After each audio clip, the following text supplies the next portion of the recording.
We're back in the old town.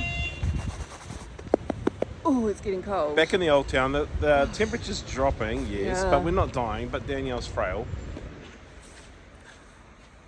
But what I wanted to say was just on the bus ride as we're cruising around, you can see how there was so much shelling and bombing and shooting going on around this place. Some of them have been covered over, but you can still kind of see them, and some of them not covered over at all. They're just holes. There are plenty of apartments that are shot to bits, and houses and buildings all the way along the bus route. And anyway, we're going to walk back towards the square because the sun sets soon. They recommend that you go up to the yellow fort, which is back up that way. We're not going to get there tonight.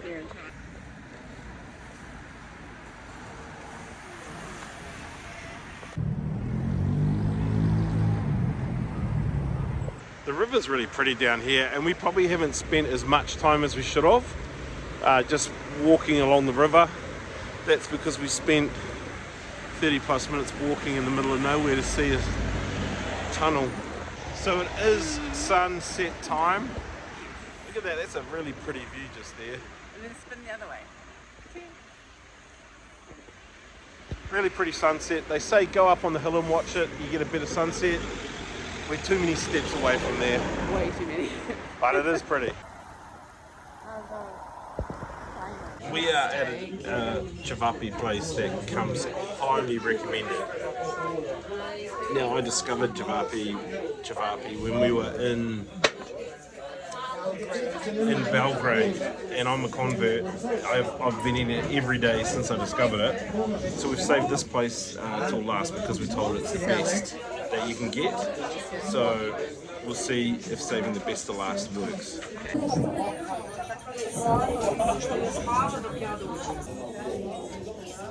That's how a table should be left when you've eaten a good meal. There should be nothing left on the plate except for a little bit of salad. Okay, so this is Zeljo, or Zhaljo. I don't know how you say it, but it's Z-E-L-J-O. It was recommended to us. J is silent. I've eaten a lot of Javapi. This is the best Javapi you'll get in Old Town Sarajevo. Even the cops eat here, so it's safe. And what we've noticed actually is way less smoking. So that was cool. Yeah, very much. Get the 10 or 15 piece, don't muck around.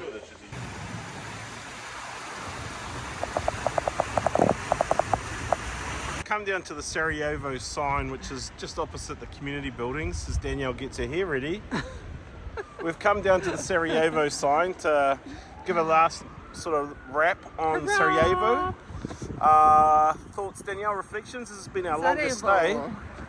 Yeah, it's been really cool. Like where we're staying, right in the middle of Old Town, so we can walk to everything. There's lots of restaurants, lots of shops, close to the river, so we can walk along the river.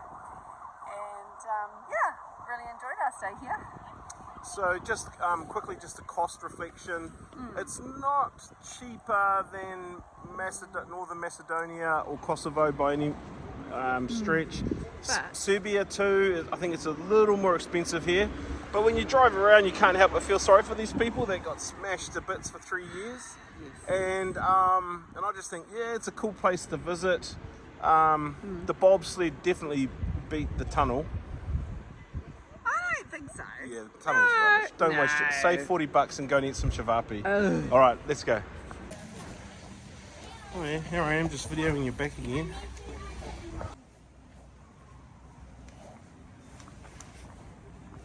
This is our favourite dessert shop.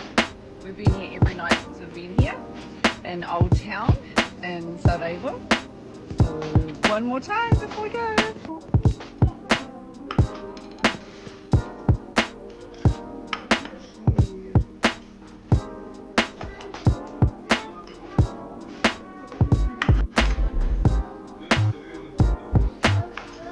This is the longest video in the world. How much did you order, you guys?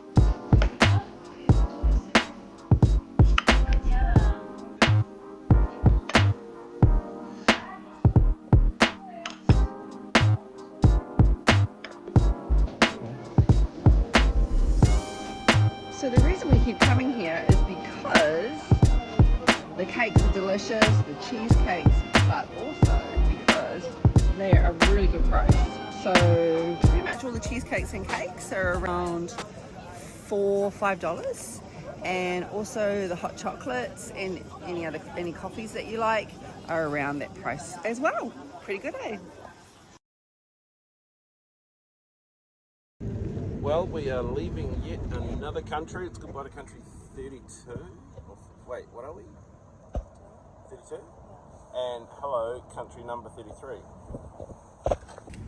We often coin the phrase another country, another taxi, and the reality is it is often the easiest way to get out of one place into another.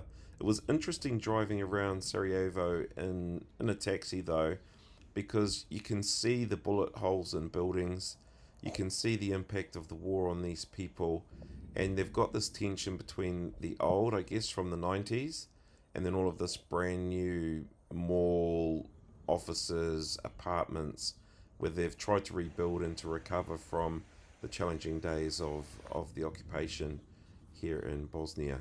So resilient people very much appreciate all that they've been through after having visited.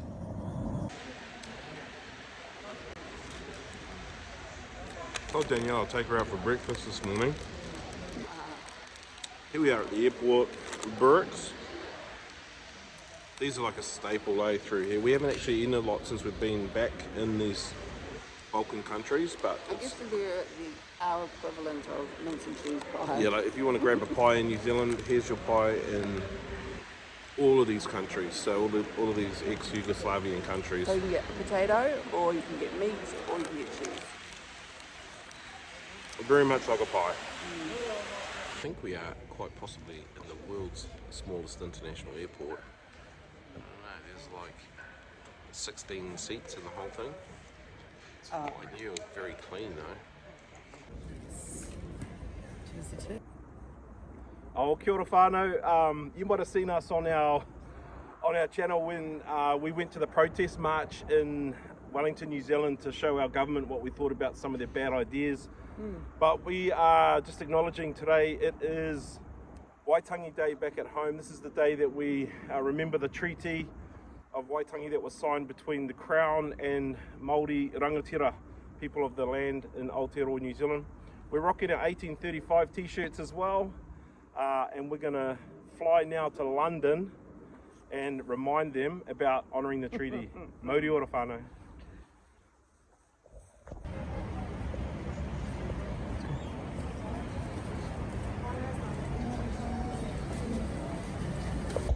Here's why winter's a great time to travel. We've just come through security and customs in 2 minutes. Like, that's so good. No questions, just take us out. By far, this is the most empty international airport we've ever been to. There is no one around, there are no planes on the tarmac. It's really just our plane that arrived so we could fly out and get on our way. It's kind of a bizarre feeling to be in an airport that's so empty, so few people, and so few planes. But what a beautiful day to fly.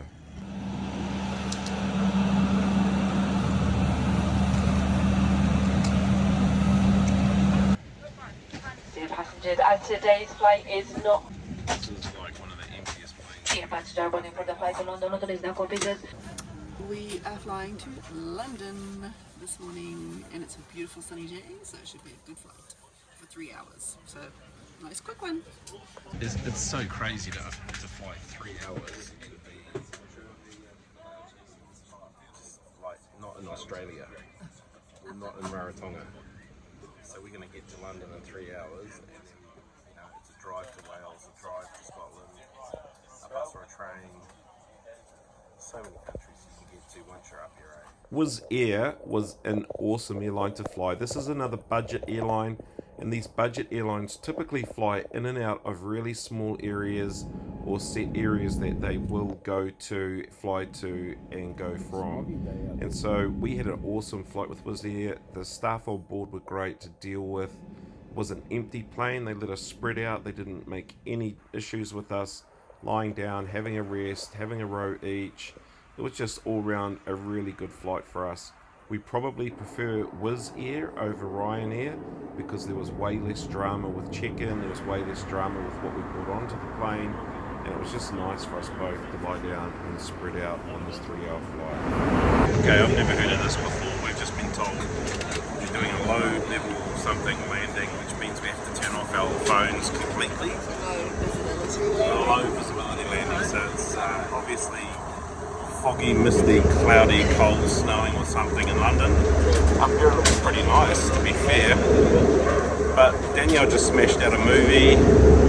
I fell asleep. I lay down and I went to sleep. Would have been for an hour at least. I needed that. Let's see when we've landed. It's the craziest, lowest cloud I've ever flown through, I think, in my life. You wouldn't believe how well this pilot's just done to land in this pea soup. Gosh.